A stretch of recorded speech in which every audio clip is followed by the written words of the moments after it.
রাধে গোবিন্দ, দ্বিতীয় রাধে গোবিন্দ, প্রেমানন্দে বন্ধু সবে রাধে গোবিন্দ। একটু জোরে বলবেন, আমি একটু কালা আছি। ওই মধুমাখা কৃষ্ণ। আপনারা ব্রত করেন? হ্যাঁ, একটু জোরে। এরকম এরকম করলে হবে না, মুখে বলতে হবে, হ্যাঁ কি না? আমার খেয়ে আসেন কি কেউ? আচ্ছা, বাবাদের সাথে যখন কথা বলেন এইভাবেই বলেন,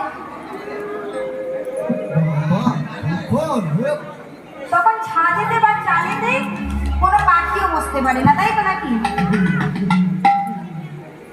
হরি বল। এই কলিযুগে আমরা অনেকে অনেকবার ব্রত করি, তাই তো নাকি? আচ্ছা, কি কি ব্রত করেন একটু জানতে পারি?